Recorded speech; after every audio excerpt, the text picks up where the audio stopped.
Bonsoir. Écoutez, Il y a de l'écho, c'est bien. nous sommes dans une salle très, très grande.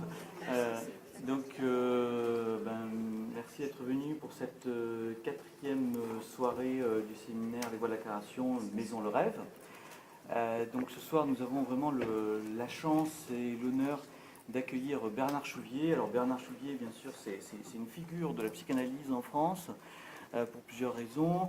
Il a été professeur à l'université de Lyon, où il a mené des travaux absolument marquants sur la question de la médiation. Nous aurions pu l'inviter sur ce thème-là, puisqu'il a sorti cette année un ouvrage extrêmement intéressant sur la médiation par les contes. Voilà. Mais ce n'est pas sur cette question que je l'ai invité, l'année prochaine. Et en fait, Bernard Chouvier a sorti aussi dernièrement, l'année dernière je crois, ou il y a 2 ans, 2014, oui. Il y a 2 ans. Donc un ouvrage sur Pessoa, donc qui est ce grand auteur et poète portugais. Donc le titre de son ouvrage c'est Pessoa, un voyage entre rêve et folie.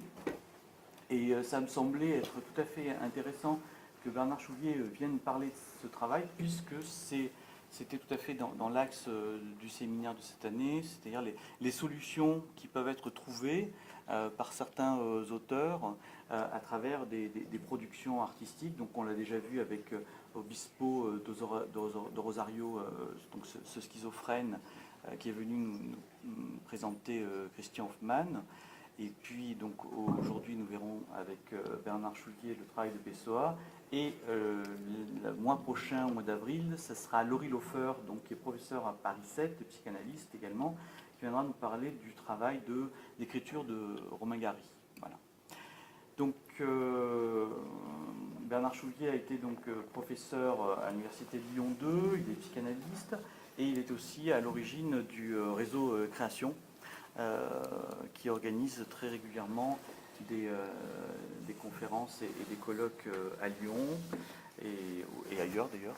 Et j'ai eu le plaisir de pouvoir participer au dernier colloque à Lyon il y a quelques semaines, où Bernard Chouvier avait présenté un travail aussi tout à fait passionnant sur Mishima. Mais on ne peut pas traiter toutes les questions. Ce soir, nous réserverons donc la question de Fernando Pessoa. Merci Bernard, puis je te laisse la parole. Merci.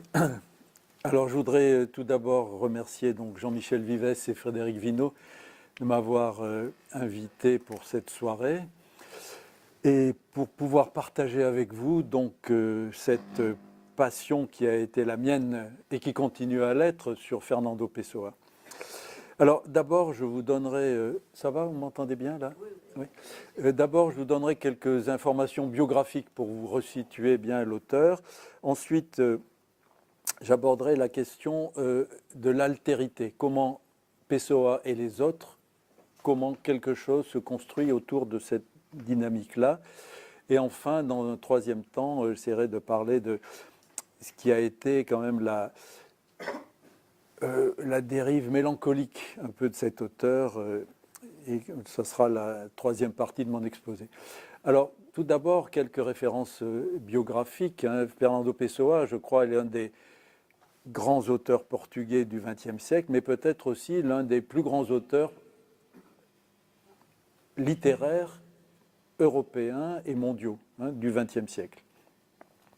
Ça me paraît important de signaler cette place parce que cette place, il l'a surtout conquis à titre posthume, puisque de son vivant, il a été peu connu dans le Portugal de son époque. C'est surtout après sa mort, lorsqu'on a retrouvé la fameuse malle en osier qui était dans son grenier et qui contenait toutes les pages qui ont donné naissance à des petits contes, des poèmes, et surtout ce livre qui a été au cœur de ma recherche psychanalytique, le livre de l'intranquillité, qui est une sorte de journal sans être un journal. Parce qu'en même temps, c'est lui qui avait proposé ce titre en disant, voilà, il faudra recueillir tous ces documents qui sont pour la plupart non datés, donc on ne sait pas comment les ajuster. Et il y a eu plusieurs éditions qui ont permis de... C'est un ouvrage fragmentaire. Ce sont des fragments, des parties qui ont été rassemblées dans ce journal. Alors comme ce n'est pas daté, ça a les apparences d'un journal, mais en même temps c'est le livre de l'intranquillité, c'est-à-dire quelque chose qui est comme un... ça va là, oui, le son. Et oui, voilà. c'est... Merci. Voilà. Ça va comme ça? Bon. Alors, ce texte, donc le livre de l'intranquillité, ce n'est pas simplement un journal, je disais, c'est aussi quelque chose qui est conçu comme le livre d'eux, c'est-à-dire un ensemble de maximes, de préceptes, qui sont aussi des réflexions sur la vie, des éléments philosophiques, et surtout, et c'est ce qui intéresse le psychanalyste, je crois, c'est une approche clinique remarquable de toutes les vicissitudes de la vie psychique autour de certains effets, à la fois du côté de comment on va se construire autour du monde et comment se construire avec les autres, et en même temps, toujours chez Pessoa, être aux rives de la folie. Et comment ne pas justement tomber dans cet abîme qui le guette tout au long de son existence, mais qu'il arrive à résister à cette tentation du vide. À la fois, il y est fasciné, et à la fois, il en a une peur terrible, puisqu'il va consulter plusieurs fois d'éminents psychiatres locaux en pensant « est-ce que je ne vais pas devenir fou, docteur ?» Et justement, déjà, dans cette manière-là de procéder, il montre qu'il ne l'est pas, puisqu'il est capable de contenir et de tenir en lui et d'en faire quelque chose de remarquable, puisque dans ses textes, la façon dont il a pu traiter ces données psychiques parfois qui le dépassent, qui l'envahissent, qui l'habitent et dont il ne sait plus que faire, il arrive à les traiter par l'écriture. J'ai appelé ma conférence « Jeu en écriture », vous voyez, pour montrer que Pessoa, il lutte effectivement contre cette folie qu'il sent en lui, mais qu'il arrive à maîtriser, et en même temps, il joue avec. Pessoa est un joueur. Il y a beaucoup d'ironie, beaucoup d'humour dans ses textes. Et je vous en donnerai quelques exemples, qu'il ne faut pas simplement voir la dimension dépressiogène qui est là, présente, et qu'il a détruit sur la fin de sa vie, puisqu'il n'a pas pu résister à cette pression-là, mais toute son œuvre montre qu'il a été à même de tirer de ce fond qui est en lui une œuvre, et une œuvre poétique, une œuvre romanesque, oui, il y a quelques petits romans, des petits romans policiers, des contes, et puis surtout ce fameux livre de l'intranquillité et ses réflexions, quelques pièces de théâtre également, puisqu'il a commencé par travailler sur un Faust, qui a continué jusqu'à la fin de sa vie, et en jouant autour de ce pacte avec le diable, autour de l'identification faustienne, qui a été une dimension un peu de son fond de recherche théâtrale. Mais on va voir surtout que le théâtre chez lui, c'est un théâtre intérieur, le théâtre entre lui et ses doubles. Alors, Fernando Pessoa est né à Lisbonne en 1888 et il meurt dans cette même Lisbonne 47 ans plus tard, en 1935, à la suite d'une longue addiction alcoolique. Et je vous parlais de son humour, mais en 1932, 3 ans avant sa mort, il se fait photographier avec un litre de vin blanc à côté de lui, et puis il écrit en dessous, en flagrant des litres, en français dans le texte. Pour dire, vous voyez, comment aussi il n'était pas dupe de ce qu'il attendait, et puis quand il a sombré dans l'alcoolisme, ça a été pour lui une lente dérive, mais toujours tout en gardant sa puissance créatrice et son sens de l'humour, de la dérision et de l'autodérision. Alors, il y a eu un épisode son épisode anglais. C'est qu'à la mort de son père, lorsqu'il avait l'âge de 5 ans, 2 ans après, sa mère s'est remariée avec le commandant Rosa, qui était consul du Portugal à Durban, en Afrique du Sud, et la famille est partie s'installer en Afrique du Sud. La mère de Pessoa a refait sa vie avec le commandant Rosa. Elle a eu avec ce nouveau mari 4 enfants qui ont été des demi-frères, demi-sœurs de Pessoa, mais toute la vie de cette famille a été marquée par des morts infantiles fréquentes. D'abord la mort du petit frère, en même temps que la mort du père, puis ensuite, après le remariage, il y a eu des grossesses successives avec des morts aussi successives de ses demi-frères et demi-sœurs de Pessoa. Montrer quand même qu'il y a eu un contexte ici, dès le début de son existence, marqué par ces décès et un travail du deuil qui s'était instauré justement entre Pessoa et sa mère, mais j'y reviendrai parce que c'est un des fils directeurs de la compréhension psychanalytique de Pessoa. Il reste donc une dizaine d'années en Afrique du Sud et il revient à 17 ans à Lisbonne pour s'installer définitivement dans la capitale du Portugal, et il y restera donc jusqu'à sa mort 30 ans plus tard. C'est important ce lien de Lisbonne avec Pessoa, puisqu'il va faire de cette patrie, de ce lieu véritablement une marque importante de son histoire et de sa façon d'écrire, puisque Lisbonne est au cœur du livre de l'intranquillité. Les rues, les endroits où il a été présent dans son travail et sont marqués par la puissance de cette capitale et de cette ville dont on aura l'occasion de parler. Alors, à 17 ans, donc, il arrive et vient s'installer chez la grand-mère. La grand-mère Dionysia, qui est la mère de son père, avec qui il s'était déjà installé juste après la mort du père, avant le départ en Afrique du Sud. Et cette grand-mère Dionysia souffre de schizophrénie chronique et elle est hospitalisée à l'hôpital psychiatrique de Lisbonne régulièrement. Et c'est chez elle que Fernando débarque en revenant d'Afrique du Sud. Et là, il ne se sent pas très bien et il est en lien avec cette grand-mère et il commence à se poser des questions sur son équilibre psychique. Alors, ce qu'il fait, il va consulter, on va voir qu'il va démarrer une psychothérapie qui ne durera pas longtemps pour lui, parce que très vite, il va se lancer dans l'écriture et du coup, il abandonnera son travail personnel. Mais je dirais, dans l'écriture, il continue une sorte d'auto-analyse à travers ses textes et à travers son écriture. Alors, ce qui est intéressant sur le plan anecdotique, mais qui est très signifiant sur le plan symbolique pour comprendre son investissement créateur, c'est qu'au moment où il va consulter ce psychiatre, il se dit « J'aimerais quand même savoir ce que mes professeurs anglais à Durban, il est resté pendant une dizaine d'années, donc des petites classes jusqu'au lycée de Durban, où il a fait toutes ses études en anglais.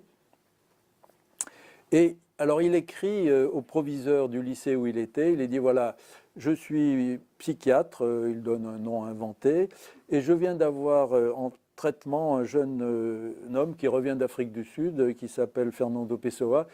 Vous l'avez connu dans votre établissement, donnez-moi un peu parce qu'il ne va pas très bien, et on aimerait savoir est-ce qu'il y a déjà des antécédents que vous avez pu repérer. Et il invente comme ceci, parce qu'il veut, dit-il, faire son propre diagnostic psychiatrique. Et alors, les gens lui répondent, les anciens professeurs, ses camarades, ils disent bah oui, c'était quand même un type un peu bizarre, il était replié sur lui-même, oui, on a remarqué qu'il n'allait pas bien, etc. Alors, à partir de là, Pessoa donc rassemble tous ces éléments et puis il fait son auto-portrait psychiatrique. Alors il dit je suis un hystéroneurasthénique caractériel à tendance schizophrénique et avec quelques aspects paranoïaques. Bon, on a tout dit et déjà donc il a campé le personnage. à la fois, vous voyez comment il y a du jeu dans tout cela, et puis déjà le dédoublement. Il s'identifie au psychiatre qui va le soigner, et par la suite, on va voir qu'il va continuer ce mécanisme-là qu'il avait déjà entrepris très tôt, puisque le premier hétéronyme qui a été le sien, c'est-à-dire un nom d'écriture, mais on verra que c'est plus qu'un pseudonyme, ces hétéronymes, mais il l'a fait dès l'âge de 6 ans, lorsqu'il écrit ses premiers poèmes à sa mère après la mort du père. Et il les signe le chevalier de Pas. Pas, c'est la négation, ça a été traduit comme ça en français, mais il faut dire le chevalier du négatif. Et on va voir, ça aussi, c'est une dimension qui est très présente dans son œuvre, ce goût du paradoxe, et toujours d'être du côté de la négation, du côté du ne pas. Il cherche véritablement à se construire autour de cette forme-là, et c'est, je crois, très significatif, très symbolique en tout cas, qu'il ait choisi ce premier pseudonyme, ce premier hétéronyme, pour reprendre sa définition même, dans ses recherches, dans son écriture. Ensuite, adolescent, donc il va avoir 2 pseudonymes anglais. Alexander Search, vous voyez, Search, l'idée de la recherche. Il est en train de faire des recherches littéraires, mais en même temps de faire une recherche sur lui-même. Déjà dans ses premiers textes adolescents, qui sont des contes un peu fantastiques, un peu policiers, et qu'il signe Alexander Search, mais qui va marquer aussi cette dimension véritablement de la quête identitaire à travers des personnages qui sont des incorpora, qui sont des dédoublements de sa personnalité. Le deuxième hétéronyme anglais, c'est Charles Hannon. Vous voyez, c'est le diminutif d'anonyme. Il se donne donc là, et c'est lui qui va faire une espèce d'autoportrait aussi dans le champ de la connaissance interne et du côté un peu des parts psychotiques du sujet. Donc il construit voilà, ces 2 premiers. Et alors il va continuer à publier un peu ces textes sous des hétéronymes anglais et en écrivant en anglais. Très vite, à partir de 20 ans, il abandonnera la langue anglaise et il abandonnera cette dimension-là. Mais ces textes sont très intéressants, qui ont été publiés sous des hétéronymes. On les republie actuellement, puisque beaucoup aussi de ces textes, on les a retrouvés dans la fameuse malle en osier qui est dans le grenier et dont on n'a pas fini d'explorer la totalité des feuillets qui étaient contenus dans cette malle. C'est souvent des textes incomplets, des textes inachevés, mais qui ont beaucoup d'intérêt parce qu'on y retrouve l'écriture spécifique de Pessoa et son style inimitable. Donc il s'installe à Lisbonne. Il va être itinérant. Il s'installe, il est dans des chambres de bonne. Une fois que la grand-mère Dionysia est morte, il va avoir une sorte de vie d'errance à travers la capitale. On a compté une vingtaine de déménagements pendant 5 ou 6 ans. Il est, on pourrait dire, dans une itinérance. Il se cherche en même temps qu'il a besoin de se poser, mais sans pouvoir se fixer. Et dans cette itinérance, il est aussi dans la recherche de... Il voudrait créer, et il le fait, il crée une nouvelle revue, Orfeu. Il crée un courant littéraire avec son ami Sá Carneiro, un courant littéraire qu'il va appeler le sensationnisme. Vous voyez, qui veut être en littérature l'équivalent de l'impressionnisme en peinture. Et la sensation, la part sensorielle dans l'écriture et dans sa poésie notamment est une part très importante qui va rester tout au long de son existence et dont on trouve la preuve et la marque dans ses poèmes, mais tout au long du livre de l'intranquillité, cette poésie absolument extraordinaire de ces pages de pseudo-journal, mais où il décrit les paysages de Lisbonne les levées de soleil, les crépuscules, la lune qui se reflète sur les toits de la ville, quelque chose d'absolument saisissant parce qu'il y a en même temps toute cette part d'impression très, j'allais dire à la limite d'un peintre, parce qu'il y a beaucoup de couleurs dans ces poésies. On a l'impression de voir véritablement les paysages qu'il nous décrit. Et en même temps, il s'imprègne de cette Lisbonne qui est en même temps son lieu d'habitation, mais en même temps cette ville qu'il habite intérieurement. C'est sa Lisbonne interne qui se déploie dans les pages du livre de l'intranquillité. Le commandant Roça, son beau-père, va mourir et sa mère revient à Lisbonne en 1920. Donc Pessoa a 32 ans et il va vivre avec sa mère. Il va s'installer avec elle et son errance à travers la ville disparaît. Et vous voyez comment le lien qui avait été interrompu par cet exil en Afrique du Sud, le lien avec cette mère qui est un lien viscéral chez Pessoa, cette mère qui lui a donné l'amour de la littérature. Elle parlait 4 langues, sa mère, et elle était férue de poésie et de romans. Et pendant tout son temps d'Afrique du Sud, il se contentait de son exil avec la littérature. Il lisait, il était arrivé à lire presque à certains moments un livre par jour. Donc il a une connaissance de la littérature anglaise, française, européenne qui est absolument remarquable.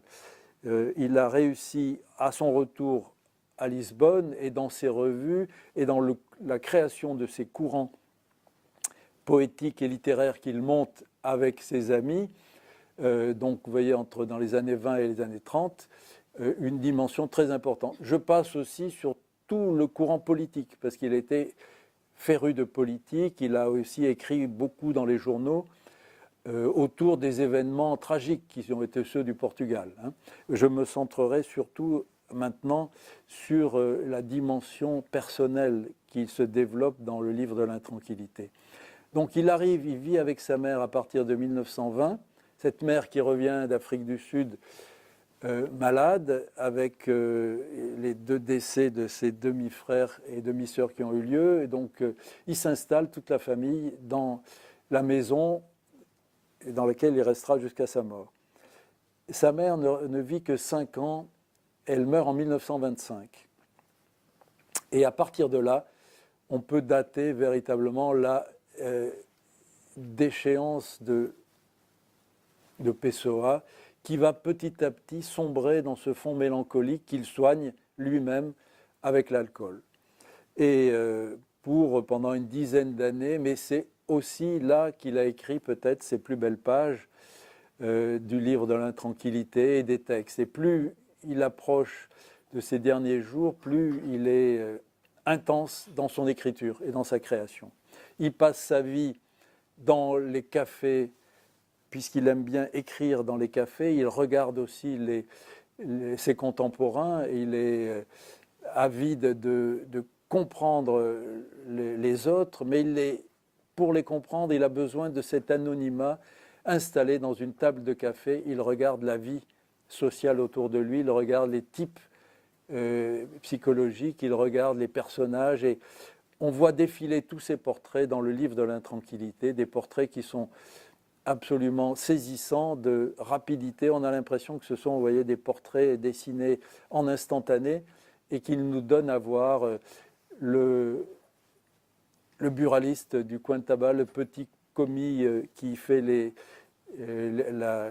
courses à travers les rues de Lisbonne, et tous les personnages des bistrots où il va, et les personnages de l'entreprise où il travaille, où il va représenter et signer sous les traits d'un petit employé de bureau, qui est le nom qu'il donne au livre de l'intranquillité. Parce que là aussi, il n'écrit pas sous son propre nom.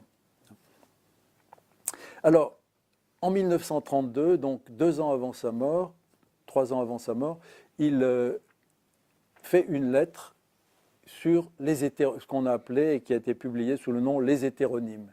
Et c'est là qu'il explique très précisément ce qu'il entend par les hétéronymes. Ce ne sont pas des pseudonymes. Pour lui, ce sont des personnalités qu'il porte en lui, mais qu'il mène jusqu'au bout de leur propre style. C'est-à-dire comme s'il était habité par des personnages qui ont véritablement une image théâtrale, mais en même temps qui sont véritablement des gens dont il va faire la biographie. Et par exemple, il dit l'un des plus grands hétéronymes, c'est son maître, Alberto Cairo, qui a été le maître de son école intérieure. Je vous ai dit qu'il avait il avait fait une revue qui a capoté, il a essayé de créer un mouvement littéraire mais qui a eu peu d'écho. Et puis il s'est retrouvé très vite seul. Et au suicide de son ami Sacarneiro, ça a été vraiment là un premier ébranlement psychique très important, parce qu'il s'est dit, est-ce que je ne risque pas moi aussi de suivre sa voie? Sacarneiro était parti vivre sa vie avec les courants littéraires à Paris, et c'est là qu'il se suicide. Et là, Fernando est très ébranlé par ce suicide. Il va consulter de nouveau un psychiatre, il aime bien aller voir. Puis du coup, il se rassure et il continue son écriture et il fait son choix. Il dit, je vais continuer à vivre en écrivant, mais en écrivant aussi sur ce fond de cette détresse qui a été quand même celle qu'a incarné son ami et son alter ego, Sacarneiro. Alors, il explique dans ses hétéronymes, donc son premier grand maître intérieur, ça a été Alberto Cairo, et il a eu ce qu'il appelle son jour triomphal, et il raconte ça dans cette lettre, et ce personnage, il lui est venu comme ça dans une espèce d'illumination. Il était un jour dans sa chambre, et puis là, il a été habité par Alberto Cairo, et il a écrit Le gardeur de troupeau, d'affilée, qui est cet immense poème, immense par la qualité poétique et puis par la longueur quand même du texte, c'est un vrai livre.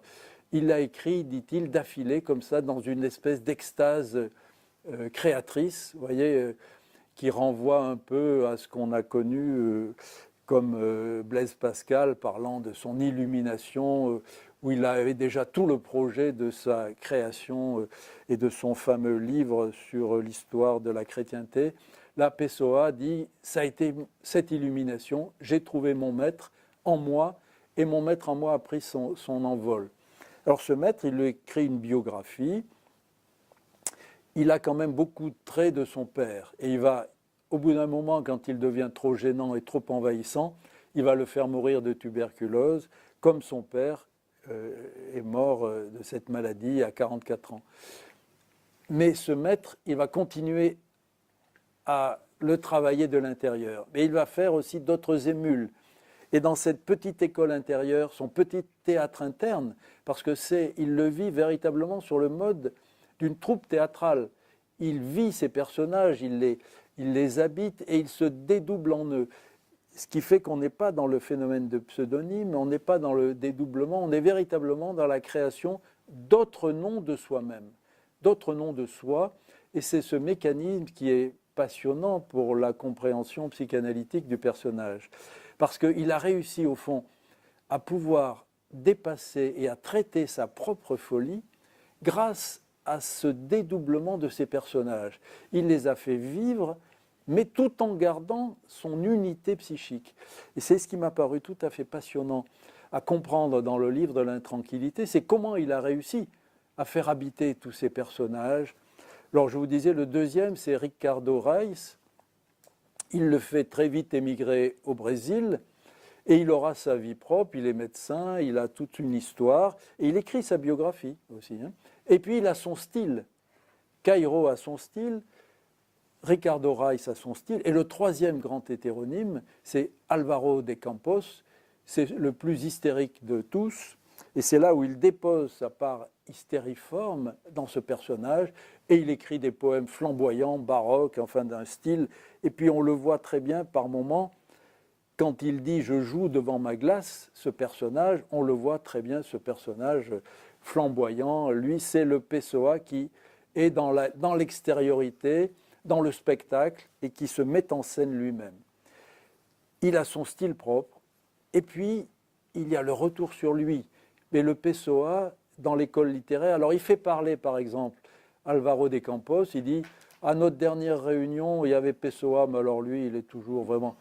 Il est un petit peu, comme il dit, c'est une bobine de fil enroulée sur lui-même. » Bon, enfin, on le supporte, mais disons quand même, il n'est pas très sympathique ou pas très intéressant.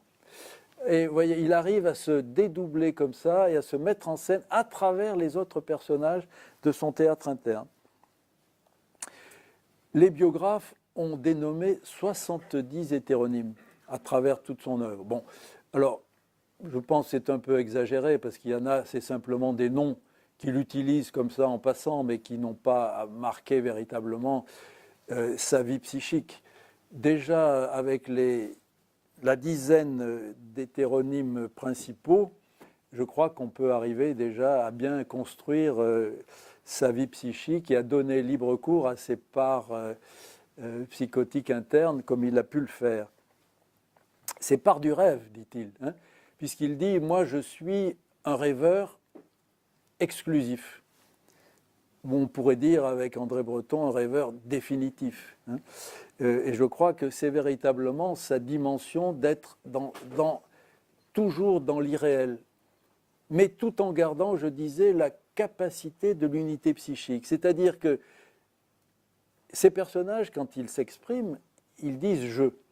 Mais vous voyez, c'est ce jeu, tantôt qui parle comme Álvaro de Campos, tantôt comme Alexander Serge, tantôt comme Alberto Cairo, mais c'est toujours d'un fond unique du sujet, d'une subjectivité qui s'exprime à travers ces différents prismes du kaléidoscope interne. Il y a quelque chose comme ça qui se déploie à travers l'écriture de Pessoa et qui lui permet de pouvoir conserver cette unité avec parfois des moments où il se sent un peu piégé, un peu problématique. On va lire quelques extraits qui vont dans ce sens. Mais vous voyez comment il construit son rapport à l'altérité à travers ces hétéronymes. Alors la question qu'on peut se poser maintenant, c'est comment et pourquoi a-t-il eu besoin de passer par ce jeu interne? Alors je termine simplement sur cette question, c'est le livre de l'intranquillité, il ne l'écrit pas sous le nom de Pessoa, il l'écrit sous le nom de Bernardo Soares, petit employé dans une firme seconde, d'une petite PME de Lisbonne. Bon. Lui, Pessoa, il a été employé comme traducteur portugais-anglais dans des firmes. Vous voyez, donc il était quand même pas un poste de petit simple employé, puisqu'il était traducteur pour ces firmes d'import-export portugaises. Mais Bernardo Soares, c'est le petit employé qui écrit en tant que... Il dit, c'est pas un vrai hétéronyme, c'est un demi-hétéronyme. C'est-à-dire, c'est un peu moi et c'est pas moi. Et on voit bien quand même que ce jeu qui parle sous les traits de Bernardo Soares, on voit bien Pessoa. Mais de temps en temps, il nous dit, attention, c'est pas moi. Et on voit bien que ce personnage, il a des côtés, il est trop replié sur lui-même, ou alors par moments, il est trop fou, ou par moments, il est trop ceci ou cela, et il pratique des situations un peu compliquées. Mais on est toujours quand même à la frange de l'auto-perception de soi, et en même temps, la projection sur un personnage, il dit, c'est toujours comme dans un miroir. Donc, pourquoi crée-t-il ces personnages? Eh bien, d'abord, c'est parce qu'il a besoin de se retrouver lui-même, parce qu'il a l'impression, et ça c'est un des premiers vécus de fuite interne, comme s'il avait une sorte d'hémorragie psychique qui faisait qu'il se perdait dans le monde extérieur. Et dès qu'il est en contact avec autrui, il commence à paniquer en se disant « mais je ne sais plus qui je suis », comme si l'autre l'envahissait complètement, ou si lui-même se dispersait dans l'autre qui était en face de lui. Alors, on va lire d'abord 2 premiers extraits qui vous montrent ce moment de besoin de se construire une carapace interne pour se protéger des autres, dans un premier temps. Ce n'est que dans un deuxième temps qu'il va créer ces altérités et les déployer à l'intérieur de lui. Premier texte. Ah oui, pardon. Si j'étais un acteur de cinéma consommé, ou si j'enregistrais bien haut ma voix sur des disques, je suis certain que je demeurerais toujours aussi éloigné de savoir ce que je suis, vu de l'autre côté. Car, bon gré mal gré, et qu'on enregistre de moi ce qu'on voudra, je reste toujours au-dedans de moi, dans le parc, clos de hautes murailles, de ma conscience de moi-même. Un peu plus loin. J'éprouve à l'encontre de l'extérieur un mépris fécond et parfaitement blindé. Plus redoutable que n'importe quelle muraille, j'ai planté des grilles d'une hauteur immense alentour du jardin de mon être, de telle sorte que tout en voyant parfaitement les autres, je les exclus tout aussi parfaitement et les maintiens dans leur statut d'étrangers. Alors vous voyez, dans ces premiers extraits, on voit combien il a besoin de se protéger de la présence de l'autre. Pour vous donner un exemple de cette situation, à un moment, il monte dans un des petits trams du quartier de l'Alfama, qui est un des quartiers les plus pittoresques de Lisbonne, où ces petits trams dévalent les pentes de l'Alfama à toute allure. Et il monte dans le tram, et là, il y a une belle jeune fille qui est en face de lui, et il dit... alors, il ne parle pas du trouble qu'il ressent, mais il nous décrit la robe de la jeune fille, et puis il dit elle a un tour de dentelle autour du cou, et cette dentelle, elle est très bien faite, et il imagine les dentelières qui ont fait la dentelle, les fileuses qui ont fait les fils, il revoit toute l'usine qui a fabriqué la dentelle, le fil qui vient du coton, qui est cueilli dans les plaines d'Égypte ou en Inde, et il se fait tout ce film autour de la robe de la jeune fille, il voit défiler tout cela. Quand arrive son arrêt, il descend et dit « je suis épuisé ». Pour se défendre de la présence féminine, je parlerai un peu de ses relations avec les femmes, mais il est tellement envahi par l'autre, ou ne plus savoir comment se tenir ou se contenir face à cette présence, qu'il se protège en ayant ce recours à l'imaginaire et à se mettre à imaginer tout ça autour de cette jeune femme et autour de ce qui l'enveloppe et de ce qui protège de sa relation avec cette jeune fille. Alors, un autre texte, on va voir, vous voyez, qui montre comment cette invasion de l'extérieur et surtout de la présence d'autrui, qui l'empêche de vivre véritablement en bonne harmonie avec son entourage et qui fait qu'il a souvent besoin de se replier sur lui-même, de s'enfermer dans sa chambre et là de vivre avec ses propres fantômes, avec ses spectres. Alors, on va lire un autre extrait concernant la relation avec autrui. Le 2. Seuls mes amis imaginaires appartenant à un monde spectral, seuls les entretiens se déroulant en rêve possèdent pour moi une réalité véritable et un juste relief. Et l'esprit se trouve aussi présent en eux qu'une image dans un miroir.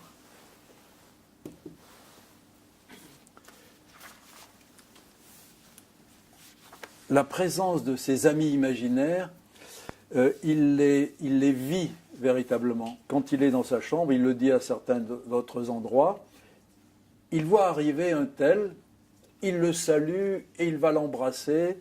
Il dit « Ah vraiment, je suis content que tu viennes me voir, viens ici, on va boire un coup ensemble ». Il s'installe, il parle, il est heureux, il fait les gestes. Évidemment, il est tout seul. Hein, et il vit ça de manière enfermée dans son espace propre. Mais quand il va au bureau, il va avoir un comportement tout à fait socialisé. Il est véritablement capable, après, de retrouver la présence de ses collègues de bureau, qu'il décrit dans le bureau imaginaire de Bernardo Suarez, mais on voit aussi comment, dans son travail de bureau, il s'évade dès qu'il peut en cherchant des moyens particuliers. Par exemple, il va vénérer son encrier. Il dit mon encrier, c'est vraiment l'objet le plus proche que j'ai, alors que mes collègues sont des gens finalement peu intéressants, parce qu'ils sont pris dans des futilités du quotidien. Il dit mon encrier, je regarde la mouche qui est posée sur mon encrier, et il va petit à petit essayer de se mettre dans la peau de cette mouche et retrouver à partir de là le contact avec l'univers. Vous voyez, comme si plus on descend dans l'infiniment petit, plus là il va essayer d'avoir un contact mystique avec le reste du monde. Et il y a des textes absolument éblouissants autour de ce double mouvement de recherche de l'imaginaire, de partir en rêve pour échapper au contact avec autrui. Ce contact avec autrui l'épuise. Il a l'impression d'y laisser sa substance psychique. Donc pour se ressourcer, pour recréer son imaginaire, il est obligé d'avoir ces modalités, comme il dit, ces méthodes psychiques pour arriver à pouvoir vivre ce contact avec autrui au quotidien. Alors dans la réalité, dans sa réalité biographique, il change très souvent et puis il bosse le moins possible. Dès qu'il a un peu d'argent, il s'arrête. Et puis après, on vient le rechercher pour des traductions. Alors il y va, mais il est toujours il préfère évidemment flâner dans les rues de Lisbonne plutôt que de se tuer au travail. Et véritablement, on y voit aussi une modalité défensive dans son rapport à autrui. Une autre modalité pour comprendre cette dimension, c'est le fait d'être sédentaire. Oui, pour être dans les rues de Lisbonne, mais dès qu'il faut traverser le Tage, c'est l'enfer. S'il faut qu'il aille faire une course à Benfica, vous savez, là où il y a le stade de foot aujourd'hui, c'est pas loin de Lisbonne. Là, il commence à paniquer. Ou s'il faut aller à Cascais, qui est une autre région aussi qui est très prisée des Portugais, qui a une plage et des falaises, là aussi, il est paniqué. Et c'est un voyage à Cascais qu'on va lire maintenant. En passant devant maisons, cottages et villas, je déroule en moi l'existence de tous les gens qui vivent là-dedans. Je vis à la fois toutes ces vies domestiques. Je suis le père, la mère et les enfants, les cousins, la bonne et le cousin de la bonne. Tout cela en même temps, grâce à cet art spécial qui me permet d'éprouver simultanément diverses sensations distinctes et de vivre en même temps, tout à la fois, du dehors en les voyant et du dedans en les éprouvant moi-même, la vie de diverses personnes. Alors là aussi, il ne manque pas d'humour quand il nous dit qu'il s'identifie à la bonne, au cousin de la bonne et à tous les gens qui voient. Mais on comprend combien il a tendance à se disperser dans la vie d'autrui. Et je pense notamment à certains patients qui m'ont raconté dans leur travail thérapeutique cette situation quand ils sont dans le métro, quand ils sont dans une foule, ils ont l'impression de comprendre les gens qui sont à côté d'eux et qui sont envahis par leur propre histoire, comme s'ils arrivaient à les percevoir. Et je crois qu'il y a quelque chose de cette modalité-là chez Pessoa qui fait qu'il est envahi, qu'il a besoin de se retirer de ces mouvements où il y a trop de gens autour de lui. Et dans les voyages, il en côtoie trop, et il dit là, simplement en regardant par la portière de l'autorail, à travers la vitre, je suis envahi par tout ce que je vois autour de moi. Donc les voyages imaginaires, oui, mais les voyages réels, non. Et il dit, à quoi ça sert de voyager ? Puisque moi, à Constantinople, à Istanbul, j'y vais 4 fois par nuit. Et j'y vais tantôt en steamer, je reviens en voilier. Les mosquées bleues, je me fais une mosquée verte, une rouge, une bleue. Je me construis tout un monde. Je n'ai pas besoin d'aller voyager. À quoi ça sert ? Vous vous dispersez dans les voyages. À un autre moment, il rencontre un jeune qui, n'ayant pas d'argent pour voyager, alors c'est un contact qui va naturellement beaucoup l'intéresser, qui va dans tous les lieux d'agences de voyage, qui récolte tous les documents et qui voyage à travers ces personnages, enfin ces documents qu'il trouve dans les stations les agences de voyage. Et ce personnage, il le décrit aussi comme étant finalement un autre lui-même qui voyage par procuration. Donc l'altérité, il va la résoudre, vous voyez, ensuite par ses personnages internes, son petit théâtre interne. Alors un mot concernant son rapport avec les femmes, puisqu'il va être très amoureux, par exemple, d'une stagiaire, lorsqu'il a une trentaine d'années, qui vient travailler dans la firme où il est employé, Ophélia. Et il lui écrit des lettres enflammées. La jeune fille prend vite peur en disant « Mais qu'est-ce qu'il c'est, celui-là ?» Alors, ça va durer juste un certain temps. On a publié ces lettres à Ophélia, qui sont des lettres véritablement passionnées, enflammées, mais très vite, au bout de 6 mois, le contact est rompu et il dit « Ouf, je vais enfin pouvoir retrouver ma vraie Ophélie, c'est celle d'Hamlet, c'est chez Shakespeare que je trouverai vraiment ma vraie Ophélie. La réalité, il faut s'en tenir à distance, c'est trop dangereux. » Et voilà ce qu'il dit à propos des femmes aussi, et comment il va vivre en lui sa propre féminité en travaillant ses identifications féminines. Quoique femme, je me suis fait un devoir d'être comme une gravure dans un livre illustré par un artiste fou. Certains détails en moi sont d'une netteté exagérée. Cela me donne, je le sais bien, un air de réalité excessive, comme forcé.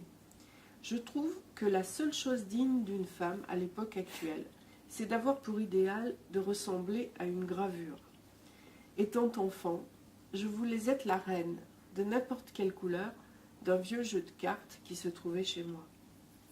On peut lire le deuxième texte, oui, qui est dans la...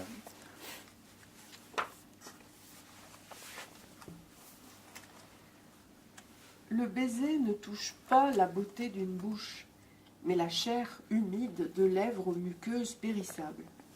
Le coït même est un simple contact, un frottement rapproché, mais non pas une pénétration réelle, pas même d'un corps par un autre corps. On voit combien la chair, pour Pessoa, est quelque chose de dangereux et qu'il faut s'en éloigner. Alors, on a beaucoup écrit sur ce qui serait son homosexualité. Je crois qu'il est asexualité dans ce sens de... Ce n'est pas dans la relation avec l'autre réel qui l'intéresse. Et il décrit par exemple l'idéal pour lui de l'amour, c'est l'homme et la femme pris dans un vitrail et 2 vitraux séparés. Comme ça, on est sûr qu'ils ne pourront jamais se rencontrer et que leur amour va être éternel. Il a cette image, du coup, d'une relation qui serait complètement éthérée, et où il est à la fois l'homme et la femme. Par moments, il dit, et on retrouve là parfois quelques élans du président Schreiber, ce fameux personnage que Freud a repris dans une analyse à partir des textes de Schreiber, sans parler d'une analyse réelle de Schreiber, mais où Schreiber dit justement qu'il aurait aimé être femme, et Pessoa dit dans nombreux textes, il dit « J'aurais aimé être une madame de harem, j'aurais aimé donc être une femme », mais il vit cette identification toujours sur le mode de l'imaginaire. Et je crois que c'est ce qui est intéressant dans sa manière d'être, c'est qu'il est véritablement dans un autosensualisme et un auto-érotisme recentré sur lui-même, et que sa relation amoureuse va se jouer aussi sur ce mode-là, à travers de très beaux textes où il imagine aussi de jeunes amoureux qu'il voit dans les parcs de Lisbonne, et lui, il s'identifie à la fois à la fille et au garçon, et il se vide sur ce mode-là. Alors il faut savoir qu'à l'origine, c'est véritablement, et derrière toutes ces formes de femmes, c'est la mère de Pessoa qui est véritablement son grand amour, qu'il a idéalisé, sublimé à travers ses multiples identifications. Alors il faut voir comment ce personnage maternel a pu avoir cette place dans l'histoire de Pessoa. Je vous disais qu'au moment de son enfance, son père est mort lorsqu'il avait 5 ans, et le petit frère est mort 6 mois après le père, et à l'âge de 1 an.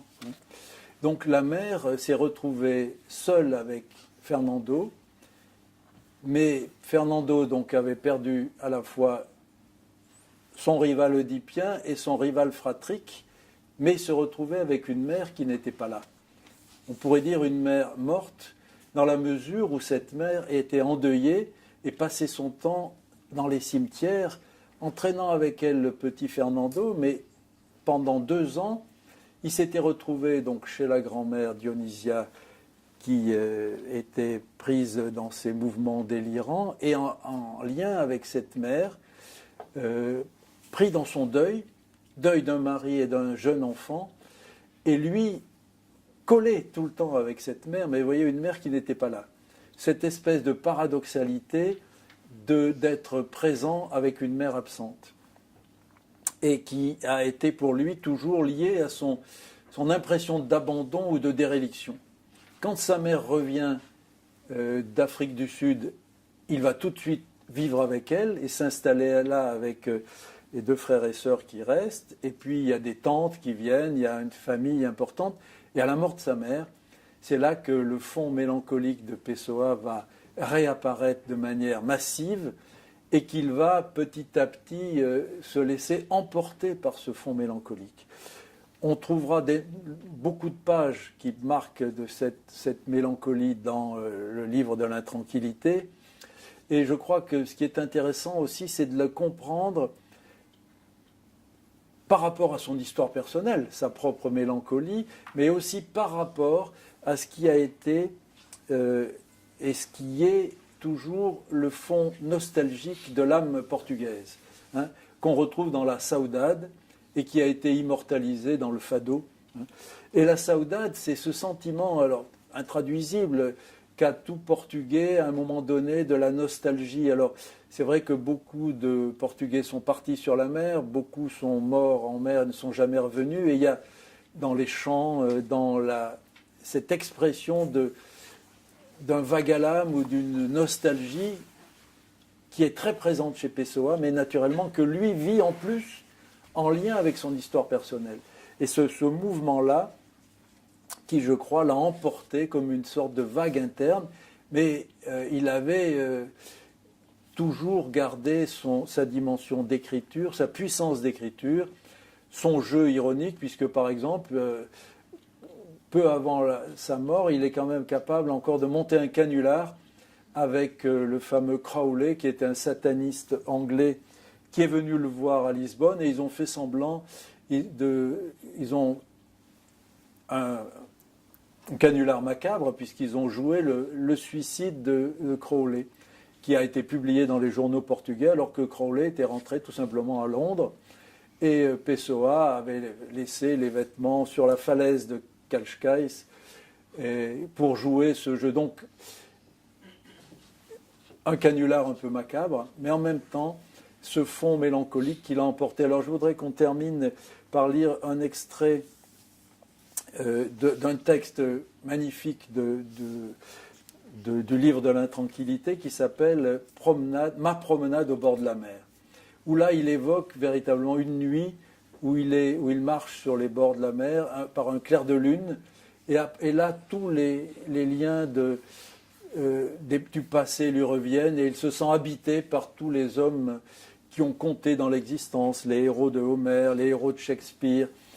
Et avec le ressac des vagues, il entre en communion avec ce monde, et vous allez voir dans ce texte comment petit à petit, il a l'impression de se décorporéiser, et que du coup, c'est l'univers marin qui est là, avec cette frange entre le contact entre la terre et la mer, et que ce roulement des vagues fait quelque chose qui va être... Il se projette et il s'identifie à cette mer et à cette sonorité qui est là, comme s'il y avait une salivation qui apparaissait au fond de l'horizon, et puis le roulement des vagues qui est comme son propre corps. Et lui se vit dans une sorte de décorporéisation, ce sentiment qu'il y a quelque chose qu'on retrouve, vous voyez, chez les mystiques. Je n'ai pas parlé de cette dimension de la mystique chez Pessoa, mais elle est très importante également. Mais là, vous voyez, dans ce petit texte poétique, il arrive à condenser tout cet ensemble. Et je voudrais terminer donc par la lecture de ce texte qu'on va vous lire. Ça va, on est dans les temps. Et l'océan C'est bon. tout entier, arrivant frais et sonore du vaste fond de la nuit tout entière, écumait délicatement sur la grève, tandis que se déroulait ma promenade nocturne au bord de la mer. La nuit évoque en nous le souvenir de tant de choses que nous pleurons sans qu'elles aient jamais été. Telle une voix s'élevant de cette paix de tout son long étendu, l'enroulement des vagues explose et refroidit, et l'on perçoit une salivation audible, là-bas sur le rivage invisible. Combien je meurs si je sens pour toute chose, et combien je sens lorsque j'erre ainsi, humain et incorporel, le cœur immobile comme peut l'être le rivage, et tout l'océan de tout, dans cette nuit où nous vivons, vient briser ces hautes vagues pour refroidir ensuite mon cœur durant ma promenade nocturne, ma promenade éternelle au bord de la mer. Alors vous voyez combien la puissance mélancolique de ce texte, mais en même temps, comment il arrive à la traduire et à l'écrire. Ce n'est pas quelqu'un qui se laisse emporter dans la dépressivité, mais c'est quelqu'un qui fait de cette dépressivité et de son fond mélancolique une œuvre et une écriture. Et cette dernière écriture, qui est, je pense, celle de ces dernières années, elle est présente tout au long de son existence, mais et elle a en quelque sorte miné sa propre vie psychique, sa propre vie sociale, mais en même temps, il a réussi à en faire une œuvre qui nous parle au-delà du temps, et je crois que c'est une des grandes plumes du XXe siècle, parce qu'il a réussi, à travers ses textes, à travers toute la diversité de son écriture, à nous rendre véritablement compte de ce que c'est qu'un travail d'écriture et un travail de soi à travers l'écriture, à travers donc cette dimension d'abord des hétéronymes, et puis de tout ce qui est la part poétique de son œuvre. On gardera quand même tous les petits textes qui ont aussi une grande richesse, beaucoup de saveur, et puis surtout Pessoa a été capable de déployer au cours de son existence cette multiplicité de styles, tout en faisant cette grande performance créatrice, de garder l'unité d'un personnage central, qui est lui, Pessoa, qui est le chef d'orchestre de toute ces grands musiciens qui font leur propre partition et qui en même temps permettent d'avoir une création à multivoix, mais qui est, à travers cette création plurielle, la création d'un auteur. Je vous remercie de votre attention.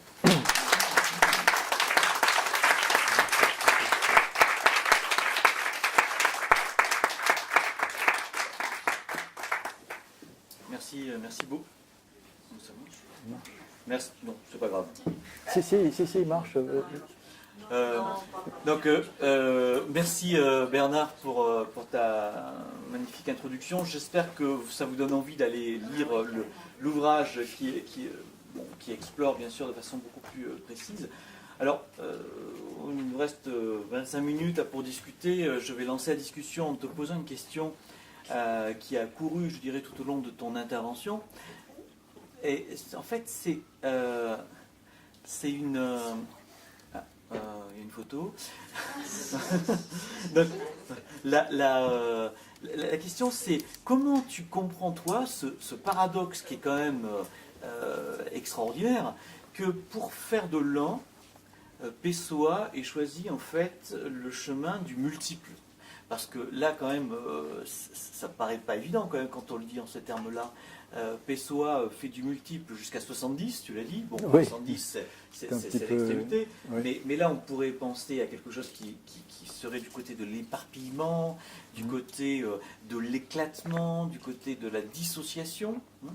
Et chaque partie, d'ailleurs, étant quasiment clivée dans un clivage étanche, puisque chaque auteur a sa biographie, chaque auteur a son style, et il ne correspond relativement peu, si ce n'est dans les réunions qu'il invente entre les différents membres, entre eux. Donc on a comme ça des morceaux qui sont éparpillés dans le monde, et malgré tout, cet éparpillement qui pourrait risquer l'éclatement ne conduit pas à l'éclatement. Alors, justement, j'aimerais que tu essayes de nous expliquer un tout petit peu comment toi tu comprends ce paradoxe, puisque c'est ce paradoxe qui nous intéresse ici. Comment Pessoa, en fait, réussit malgré tout à tenir un cap, alors que le choix qu'il fait, c'est le choix de la dissociation, d'une certaine manière. Oui, alors justement, tu as employé le terme de clivage, et justement, je crois qu'il il réussit à échapper au clivage. Il réussit à échapper à la dissociation, et c'est un tour de force. C'est aussi, moi, ce que j'ai essayé de comprendre et qui m'a motivé dans ma recherche autour du livre de l'intranquillité, parce que c'est là que ça se focalise, je crois, le plus, et que lui-même fait une approche clinique de son propre fonctionnement. Moi, ce que je dirais pour répondre, enfin une hypothèse qu'on peut avancer pour répondre à cette question, parce que on n'est pas dans la clôture. Moi, ce qui m'intéresse justement dans la recherche psychanalytique sur les auteurs et sur la création, c'est de travailler avec des hypothèses et puis de dire j'essaie de cerner de ma place, moi, de clinicien, mais bon, ce sont des textes qui sont polysémiques. Il y a beaucoup de fils à tirer, beaucoup de lectures. Pessoa, comme le dit très bien son hétéronyme, c'est une pelote de fil repliée sur lui-même et qui est un gros sac de nœuds, quoi. Alors évidemment, on en tire un et puis on essaye de comprendre.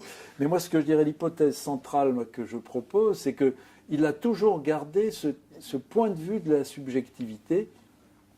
Ce jeu qui parle, c'est toujours Pessoa, même s'il lui donne des allures, et là il est dans le jeu, mais J-E-U, autour de ses personnages. Jamais il ne se prend au sérieux, jamais il ne s'identifie totalement à un, parce que là il serait véritablement dans la dissociation schizophrénique.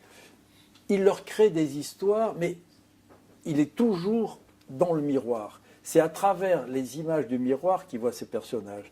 Mais lui reste toujours le metteur en scène qui tient tout ça avec sa propre subjectivité. Et c'est ça qui est assez paradoxal, parce que et il le fait par le jeu aussi toujours du négatif.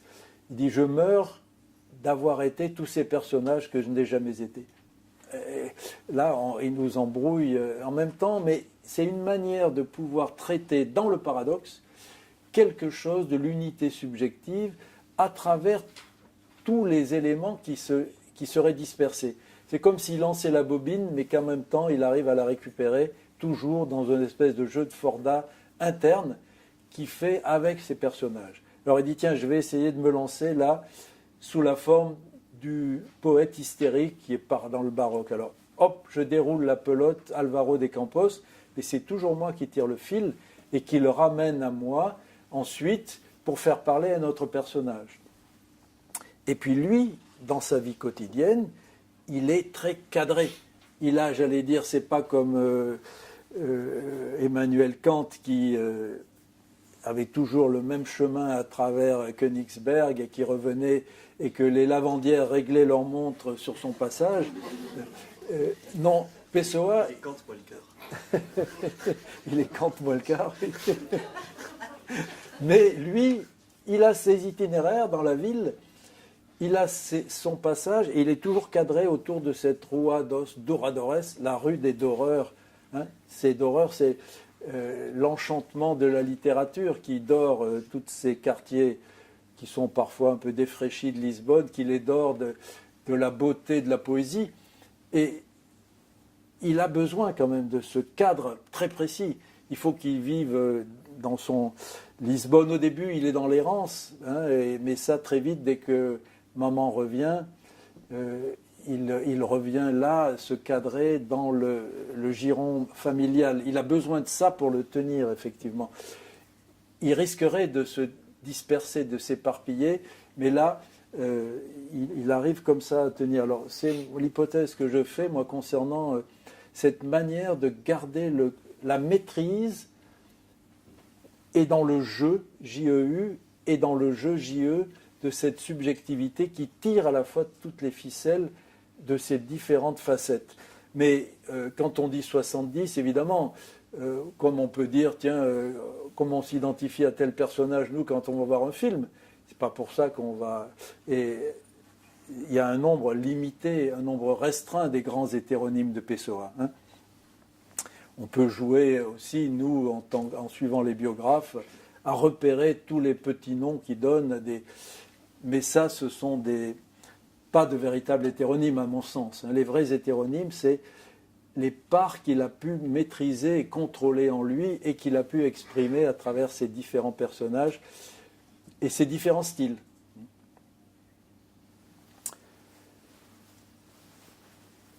Il y a Très bien, merci. des questions.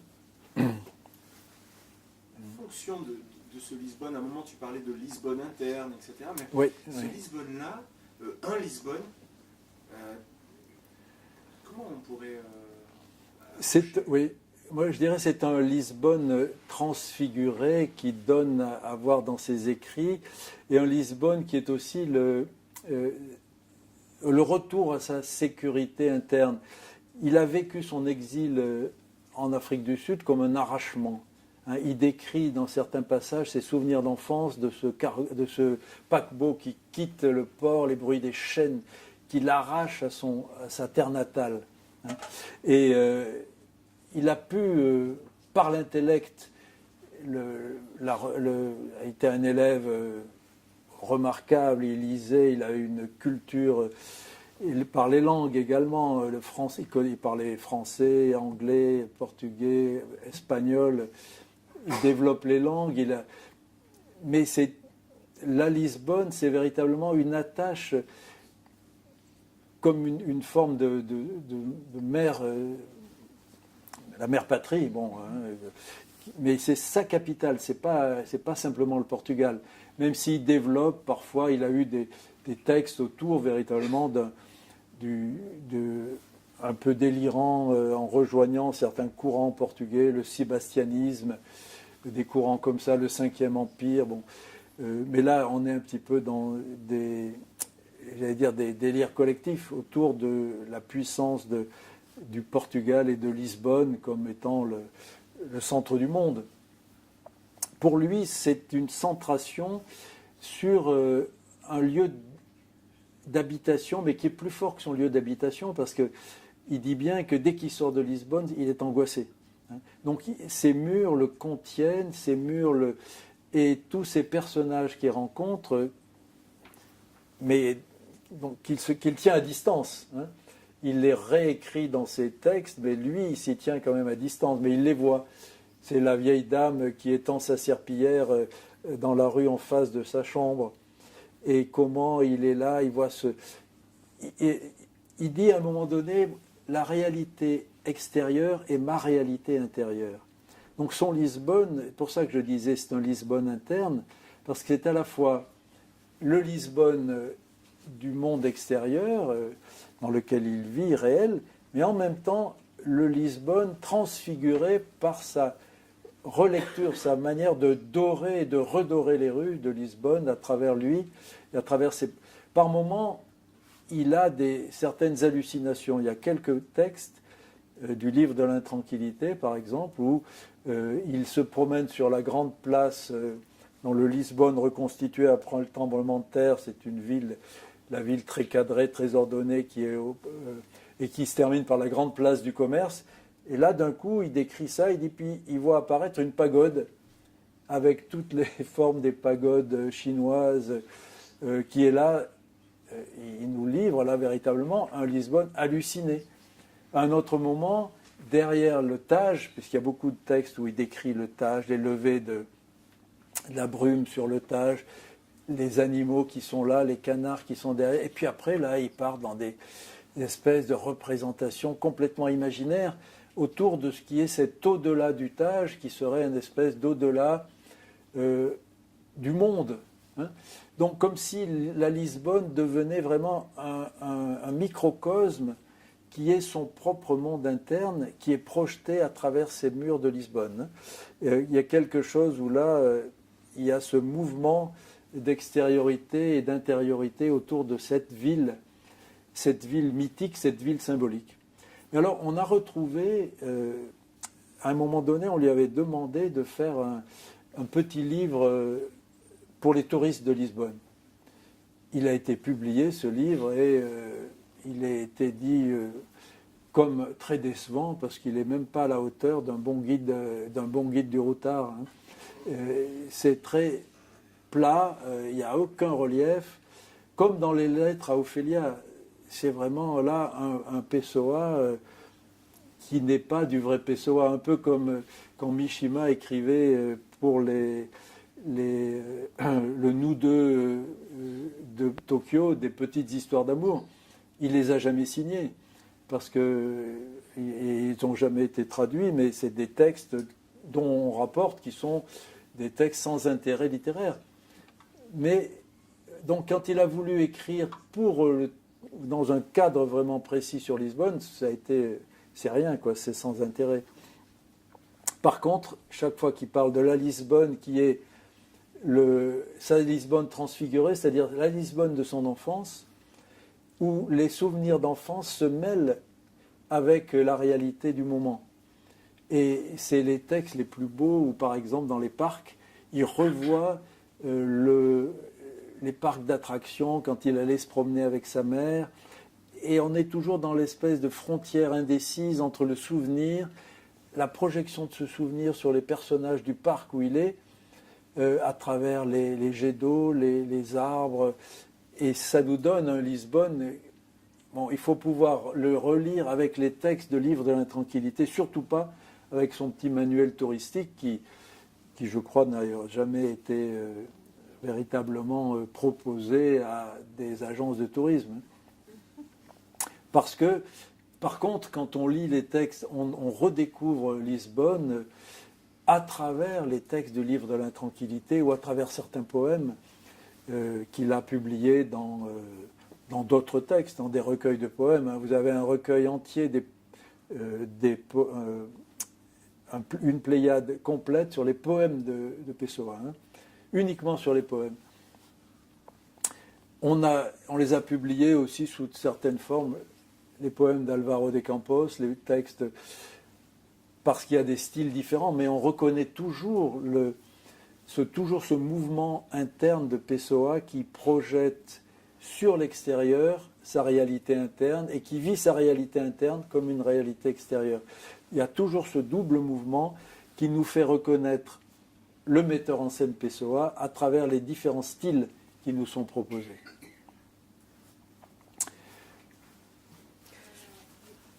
Oui.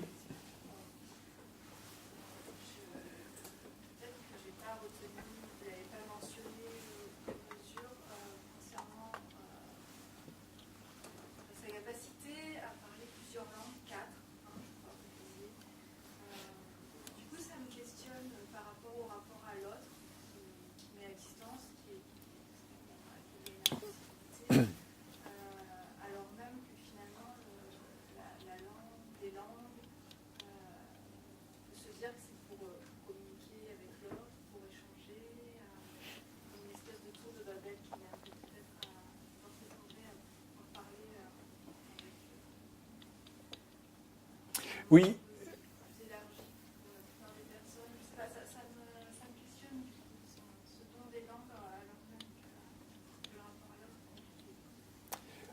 Oui, mais vous voyez, dans le rapport à l'autre, dans ces deux hétéronymes anglais, il se vit, parce qu'il a été en Afrique du Sud, et pendant 10 ans, il a parlé anglais avec tous ses condisciples au lycée de Durban. Il avait même postulé pour une bourse en Angleterre, et si le gouvernement anglais lui avait accordé sa bourse, il serait devenu un grand auteur anglais et non pas portugais, hein, parce qu'il allait abandonner carrément le Portugal. Il a été très déçu d'être refusé pour cette bourse, donc il est rentré à Lisbonne et là, il a dit qu'il ne bougerait plus de Lisbonne.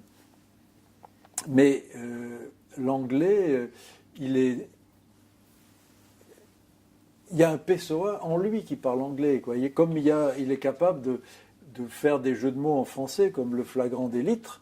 Hein. Et puis il y en a d'autres dans ces textes hein, où il y a de l'anglais, de l'allemand, hein, puisqu'il était fervent lecteur de Nietzsche, hein, mais il le lisait dans le texte.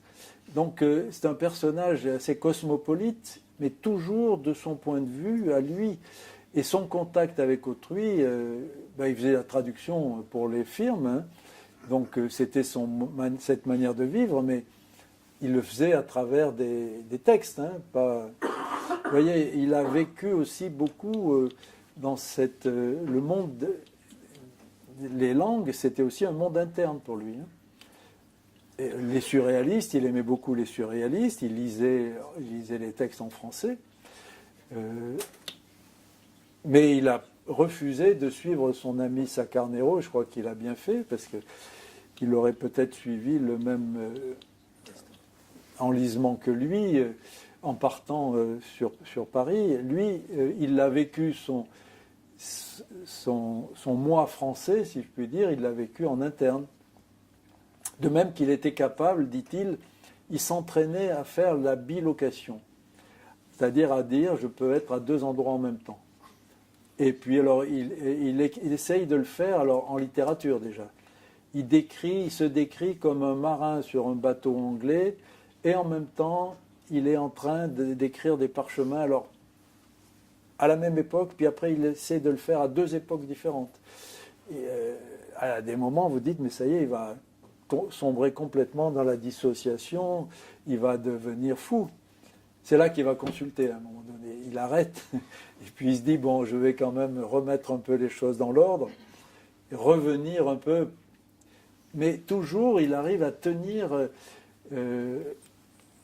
la crête sans tomber dans ces parts dissociatives. Alors dans les langues, vous voyez, il aurait pu effectivement voyager, il avait les moyens de le faire, mais surtout pas. Il a dit, moi je vais voyager dans mon imaginaire. Et il a tenu ce pari, un peu fou en même temps, mais qu'il a contenu, d'être tous ces personnages, d'être tous ces lieux, voyager dans le monde entier, mais uniquement par la pensée et par la rêverie. Quand il parle du rêve, c'est effectivement l'activité onirique en elle-même. Il raconte pas mal de ses rêves et il fait aussi, comme le dit Breton, le récit de rêve, c'est une œuvre d'art. Mais en même temps, c'est surtout, quand il parle de rêve, c'est la rêverie éveillée qu'il mène lorsqu'il est dans sa chambre et qu'il s'imagine tous ces personnages. Il les joue devant sa glace. Quand il imagine ses voyages, il projette aussi toute une série de visions, on pourrait dire, hallucinatoires, mais ça reste dans Voyage dans ma chambre, hein, un peu à la façon de Xavier de Metz quand il dit Voyage autour de ma chambre. Hein. Et il écrit son voyage, mais toujours dans ce petit cercle. Alors vous voyez, il y a plusieurs niveaux. Il y a sa tête, voyage à l'intérieur de ma tête, voyage à l'intérieur de ma chambre, voyage à l'intérieur de ma Lisbonne, puis ça s'arrête là. Hein. Il ne faut pas que ça puisse se passer après autrement que dans l'imaginaire. Parce que là, il dit après, je ne pourrai plus tenir tout ça ensemble. Hélène, tu avais une question? On dirait qu'il a inventé finalement la psychanalyse et en vous écoutant, c'est peut-être vous qui avez donné ce relief-là. Ce qui est assez fascinant, c'est quand même par rapport à cette force de point d'ancrage à lui-même qui est quand même assez fascinante, puisque bon, on voit la question des limites, on voit la question du rassemblement, on voit la question des miroirs qu'il pose autour de lui pour se parler, pour se sentir aussi, cette question de la sensorialité. On est sur des questions éminemment narcissiques quand même. Et cette force, alors qu'il a toutes ces forces qui le poussent vers l'extérieur, vers l'éclatement, c'est ce que vous disiez, quand même cette puissance de rassemblement et d'ancrage malgré Oui. Alors, vous dites, c'est vrai que on dit c'est un auteur de prédilection pour les psychanalystes. Et alors lui, il dit la psychanalyse, j'ai été voir du côté de Freud, non, ça me branche pas trop. Bon. Mais ouais, de la même manière qu'il dit je suis ce que je ne suis pas. Alors c'est toujours dans l'ambivalence. Mais son grand ami Gaspard Simoes était psychanalyste et c'est lui qui a écrit la première biographie de Pessoa. Et ce qu'on connaît aussi sur son histoire personnelle, c'est par Gaspard Simoes que ça a été écrit. Mais certains biographes ont contesté cette biographie-là en disant qu'elle était trop interprétative et qu'il avait trop insisté sur le caractère de l'addiction alcoolique de Pessoa et que maintenant les biographes, j'allais dire officiels, nient cet aspect-là en disant que ouais, il aimait bien boire un coup, mais bon, oui, enfin bon. On peut jouer là-dessus. Bon, c'est vrai que nous, on a des personnages aussi qui ont bu. Ça n'empêche pas que ce soit des grands auteurs et qui peuvent célébrer l'âme portugaise ou l'âme française tout en ayant effectivement ces aspects-là. Mais on dirait que ça blesse un peu parfois le nationalisme portugais que de révéler que Pessoa a été alcoolique. Bon, en tout cas, Simoes était effectivement son premier biographe, et ça n'a jamais été traduit en français, sa biographie. Le fait que justement il ait été capable de mener tout ça ensemble et de pouvoir jouer avec tous ces personnages, je crois que ça a été vraiment une richesse, et que peut-être aussi ses contacts qu'il avait avec Gaspard Simoes. Et puis, il y a un autre personnage qui a joué un rôle très important chez lui, c'est un poète, un ancien militaire, le frère de son beau-père, le commandant Rossa, qui était consul à Durban, le mari de sa mère, hein, deuxième mari de sa mère, et ce fameux commandant Rossa, l'autre commandant Rossa, qui était un ancien général, qui était un farceur et un personnage très facétieux, qui a vécu, une fois qu'il a été retraité de l'armée, qui a vécu un peu comme un clochard, et en même temps un grand poète. Et il recevait tous les jeunes de Lisbonne chez lui, et il partait dans des délires et des beuveries qui duraient des jours et des nuits entières.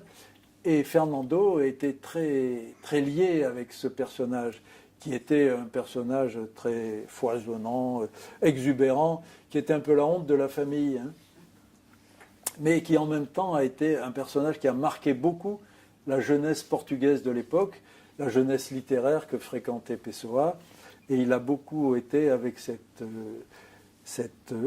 grand-oncle, enfin non, puisque c'était pas un oncle, mais un personnage familial assez exceptionnel. Alors ça aussi jouait beaucoup dans ces modalités de pouvoir se dire, bon, on peut jouer avec ça et garder... il avait quand même... C'est un personnage à la fois, vous voyez, un tuteur et en même temps un personnage qui lui permettait d'accepter de pouvoir se livrer à ces jeux-là et de dire, ben, lui finalement il s'en sort bien, donc on peut aller sur cette voie-là sans trop de risques. Il en a pris évidemment, mais il a joué le jeu en disant, bon, après tout, j'accepte d'écourter ma vie, mais je l'aurais bien rempli par mon écriture et par ma sublimation littéraire. Et dans les 10 dernières années de sa vie, il a vécu quand même cette poésie et ces liens avec l'extérieur qui se sont de plus en plus refermés, hein, puisqu'on dit qu'il était un peu vraiment de plus en plus replié sur lui-même et qu'il décollait peu de la terrasse des bistrots. Alors on les a immortalisés, ces bistrots. Si vous allez à Lisbonne, vous verrez, vous pourrez boire un coup en compagnie de Pessoa, en bronze, en train de attabler à une table devant l'un de ces bistrots, puis l'autre a marqué en gros ici, était le lieu de prédilection de Pessoa.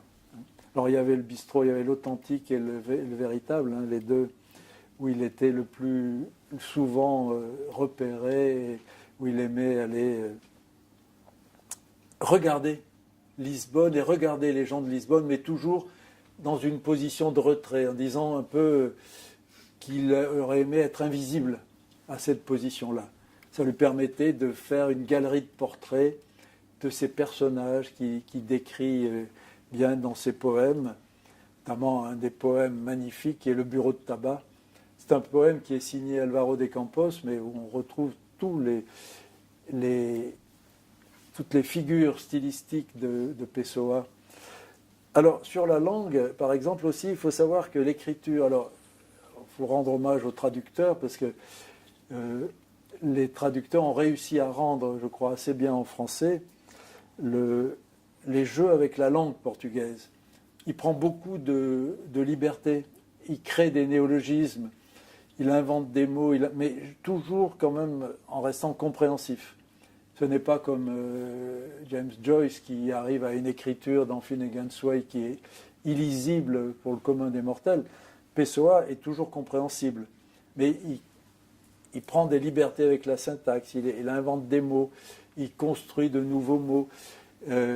Donc c'est pour ça qu'on a essayé de les traduire avec des équivalents en français. Je crois que les traducteurs ont très bien rendu tous ces jeux avec la langue portugaise et le jeu avec la langue, comme si en disant, voilà, moi je voudrais essayer de me faire une langue à ma main qui rende compte exactement de ce que j'ai envie de dire et d'être moi-même. Alors il profitait aussi de sa connaissance des langues pour venir enrichir son écriture et sa langue portugaise qui reste sa langue dominante.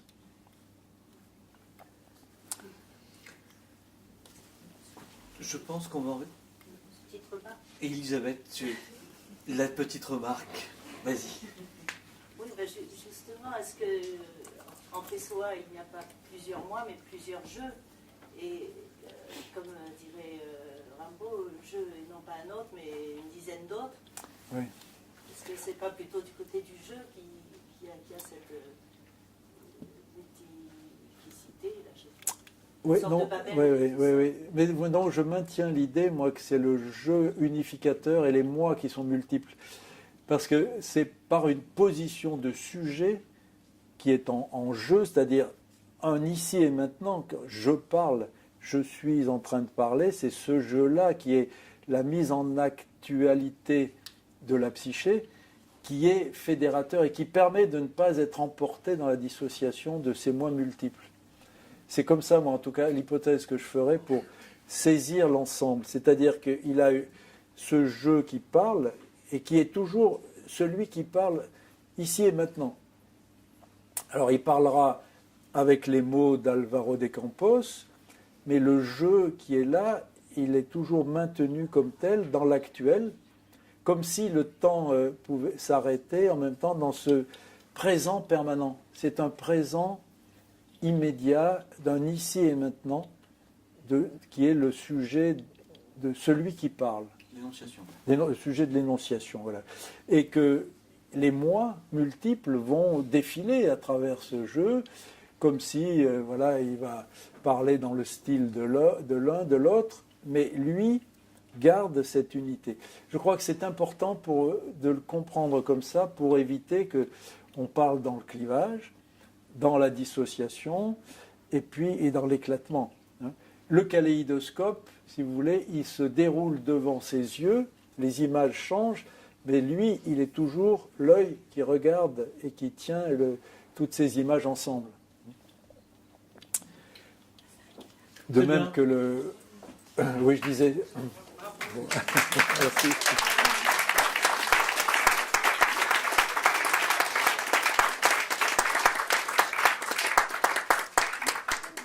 Merci infiniment Bernard. Donc le mois prochain, le 22, c'est ça? Bon, j'ai oublié le date, mais vous le recevrez. Donc au mois d'avril, nous aurons le plaisir de recevoir... Le 18, merci.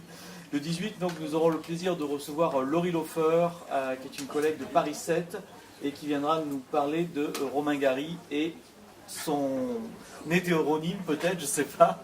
Donc, et Villajard. Voilà. Je vous remercie. Il en a eu d'autres d'ailleurs.